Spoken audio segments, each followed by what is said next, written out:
বন্ধুরা, আশা করি তোমরা সবাই ভালো আছো। তোমার চ্যানেলে তোমাদের সবাইকে স্বাগতম। তো সামনেই মাধ্যমিক 2025 পরীক্ষা রয়েছে।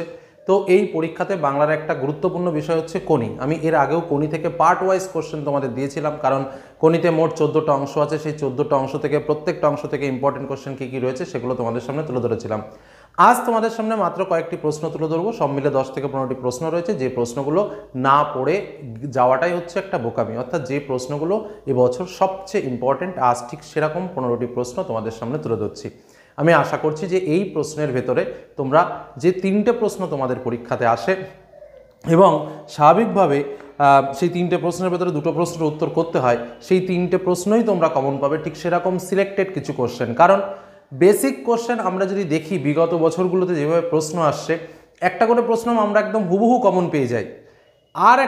আর যে একটা প্রশ্ন আমাদের লিখতে হয় সেটা কিন্তু একটু বুঝে লিখতে হয় বা একটু আনকমন লাইনের ভেতরে কিন্তু প্রশ্ন আসে। ঠিক সেরকমই কিছু কিছু লাইন আজ আমি তোমাদের সামনে তুলে ধরবো, যে লাইনগুলোর মধ্যে থেকে আশা রাখছি এবার তোমরা পরীক্ষাতে প্রশ্ন পাবেই। তো চলো সেই প্রশ্নগুলো দেখবো। তার আগে অবশ্যই একটু জেনে নেওয়া দরকার যে 2024 সাল অর্থাৎ আমাদের আগের বছর কি প্রশ্নগুলো এসেছিল, কি কি এসেছিল একবার একটু জেনে নাও। প্রথম প্রশ্ন যেটা এসেছিল সেটা হচ্ছে দরিদ্র আর বঞ্চনার বিরুদ্ধে কোনির লড়াই। এটা আমরা বলেছিলাম যে পরীক্ষাতে আসবে এবং এসেছিল। দ্বিতীয় প্রশ্ন, না আমি মানব না বক্তার এমন অভিমানের কারণ কি, শেষ পর্যন্ত সে কি করেছিল। তারপরে কোশ্চেন, এত কেচ্ছা সাধন করে বাঁচবেন কি করে, কে কোন প্রসঙ্গে কাকে কথাগুলো বলেছিলেন, উদ্দিষ্ট ব্যক্তির কেচ্ছা সাধনের বর্ণনা দাও। এই যে প্রশ্নগুলো বললাম, এই 3টে প্রশ্ন এর আগের বছর কিন্তু এসেছিল। যেহেতু এই 3টে প্রশ্ন এসেছিল সেহেতু একটা পরিষ্কার জায়গা কিন্তু আমাদের ভেতরে ক্লিয়ার হয়। এই যে বিষ্ণুধরের যে পার্টটা আছে, এই পার্টটা থেকে আমাদের এবার অতটা ইম্পর্টেন্ট নেই। তারপরে ধরো দরিদ্র আর বঞ্চনার বিরুদ্ধে যে কোনির লড়াই সেটা চলে এসছে, তার মানে কোনির লড়াইয়ের একটা সাইড কিন্তু আমাদের আসবে না। তো তার উপরে বেস করেই কিন্তু আমরা মোটামুটি কয়েকটা প্রশ্ন আজ তোমাদের সামনে শেয়ার করছি, যে প্রশ্নগুলো বলতে পারি পরীক্ষার জন্য very very very important question. এই প্রশ্নগুলো যারা এখনও পর্যন্ত রেডি করনি বা পড়নি, তারা কিন্তু অবশ্যই এই প্রশ্নগুলো রেডি করে পরীক্ষার হলে যাও, এটুকু শুধু বলে রাখলাম। ঠিক আছে, তো চলো প্রশ্নগুলো এবার আমরা দেখে নিই। আর যারা এখনও পর্যন্ত কোনি বই পড়নি বা কোনির এক লাইনও পড়নি, তাদের জন্য একটা কথা এই ভিডিওতে বলে রাখবো। বাংলায় একটা সিনেমা আছে কোনি বলে, একটা সিনেমা সৌমিত্র চ্যাটার্জির, প্রয়োজনে অন্তত ওই সিনেমাটা একটু দেখে নিও। এর থেকে সহজে আর কিছু বলা সম্ভব নয়, কারণ এটা কোনো গল্প নয়, এটা কোনো কবিতা নয় যে একবারে ছোট্ট করে তোমাকে গল্পটা শুনিয়ে দেবো। কারণ সম্পূর্ণ উপন্যাসের ভেতর থেকে লাইন তুলে তুলে যেহেতু প্রশ্ন আসে, সেহেতু কোন সিচুয়েশনে কে কোন কথাটা বলেছিল সেটাও একটু কিন্তু জানার প্রয়োজন রয়েছে। আর এই উপন্যাসের যে ধারা, সেই ধারাগুলো যদি আমরা পরপর করে না বুঝে নিতে পারি, তাহলে প্রশ্নগুলো লিখতে গেলে কিন্তু আমাদের একটু বাধা আসে, আমাদের কিন্তু উত্তর লিখতে কিন্তু সমস্যা হয়।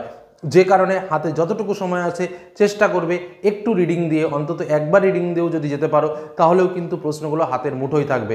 কারণ পাঠ্য বই রিডিং পড়ার থেকে ভালো ওষুধ এই পৃথিবীতে আর নেই, বিশেষ করে বাংলা পরীক্ষায় উত্তর লেখার মতো।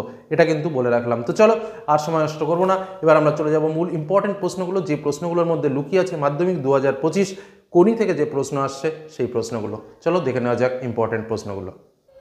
বন্ধুরা, তাহলে দেখে নেওয়া যাক পরপর ইম্পর্টেন্ট প্রশ্নগুলো এবছরের জন্য কি কি রয়েছে। প্রথম প্রশ্ন, আজ বারুণী। বারুণী বলতে কি বোঝায়? বারুণীর দিনে গঙ্গার ঘাটের যে বর্ণনা কোন উপন্যাসে আছে তার সংক্ষেপে লেখো। প্রশ্নটাকে একটুখানি ঘুরিয়ে দিতে পারে, রবীন্দ্র সরোবরের 1 মাইল সাঁতার প্রতিযোগিতা কোন উপন্যাস অবলম্বনে, এই প্রতিযোগিতার বর্ণনা দাও। ওকে। দ্বিতীয় প্রশ্ন, আমাকে রাগালে কি হয় এবার বুঝলি তো, কে কার উদ্দেশ্যে কথাটি বলেছে, তার রাগের পরিণতি স্বরূপ কী ঘটনা ঘটেছিল।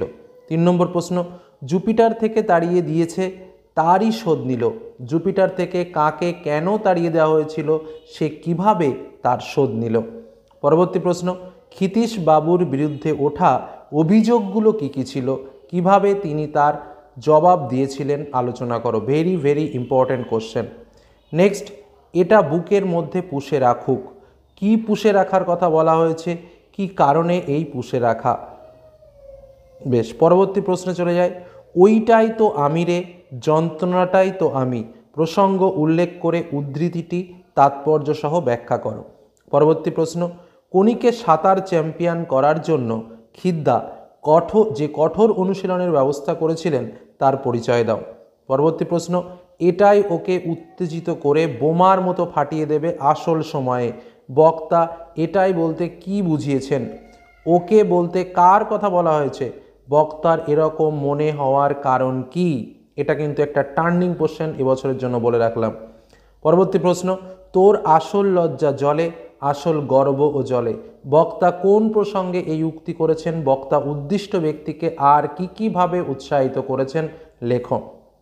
পরের প্রশ্ন, ঘুমের মধ্যে কনির মুখ উজ্জ্বল হয়ে উঠল।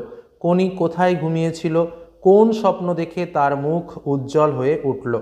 পরবর্তী প্রশ্ন, বুকের মধ্যে প্রচণ্ড একটা মোচড় অনুভব করল। কার কথা বলা হয়েছে? কেন তার এমন অবস্থা হলো? পরবর্তী প্রশ্ন, কোনি উপন্যাস অবলম্বনে ক্ষিতীশ সিংহ অথবা কোনির চরিত্র বিশ্লেষণ করো। পরবর্তী কোশ্চেন, অবশেষে কোনি বাংলা সাঁতার দলে জায়গা পেল।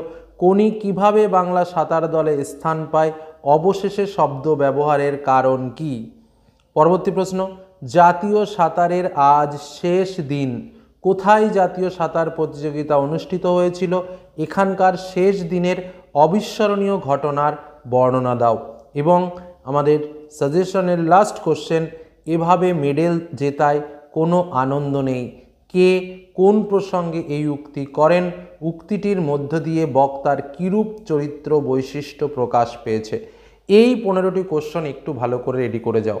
আর তার সঙ্গে যদি পারো সময় করে অন্তত সিনেমাটা দেখো, নতুবা অন্তত একবার রিডিং পড়ে যাওয়ার চেষ্টা করো। আর এই প্রশ্নগুলো রেডি করে পরীক্ষার হলে যাও।